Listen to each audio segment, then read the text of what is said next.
Sunyata Audiobooks presents The Way of the Zen Cowboy, Fireside Stories from a Globetrotting Rhythmatist, written and narrated by Barrett Martin. The musical soundtrack that you'll hear throughout this book was performed by the Barrett Martin Group and their album, Songs of the Firebird. This book is dedicated to all the people who remake themselves anew each day, and to the cowboys and cowgirls who watch over them. Preface: The Way of the Zen Cowboy. Will Rogers said there are three kinds of men: the ones that learn by reading, the few who learn by observation, and the rest of them have to pee on the electric fence for themselves. The great American music producer Jim Dickinson once said that the best songs never get recorded, the best recordings never get released, and the best releases never get played. As a musician who has spent countless hours in recording studios around the world, I can affirm that Mr. Dickinson's statement is a stone-cold fact. Oh, the songs I've heard ever so briefly that will never be heard outside of those sacred walls. I could also make a parallel statement that the best stories are never written down, those that are never get published, and those that are never widely read. I think it might be because storytellers, like musicians, often share their best stories between close friends and colleagues, never thinking to write down or publish any of them. It's much like the World War II veterans and pilots that my grandfather served with, those cowboys of the greatest generation who would parse their stories, smoking, talking quietly, and occasionally laughing as they stood in a circle at the municipal airport in Olympia, Washington, where I grew up. I was privy to some of their stories as a kid in the 1970s, and for whatever reason, the idea of telling a good story has stuck with me ever since. That and the symbol of the American cowboy. And by cowboy, I don't necessarily mean someone who is always on horseback, a Stetson on their head, a 6-gun on their hip, herding cattle across the plains, although I've met that type too.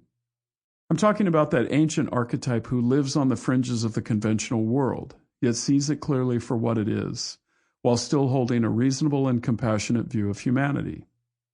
I'm talking about the original Zen master of the American West, that salt-of-the-earth prophet who had the capacity to absorb the full wildness of the country without ever being overcome by it, who saw the worst in men and also the best.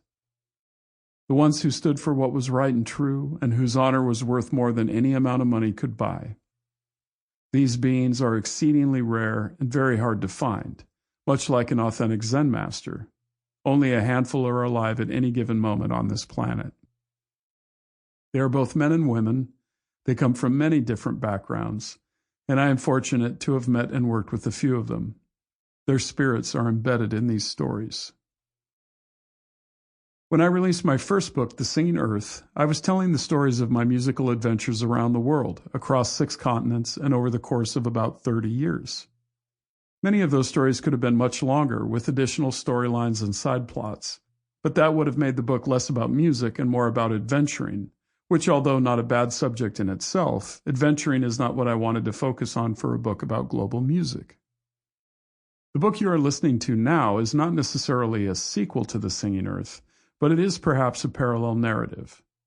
These are some of the stories that I left out for brevity's sake, yet when I wrote them down as separate stories, they seem to hold up well as standalone tales.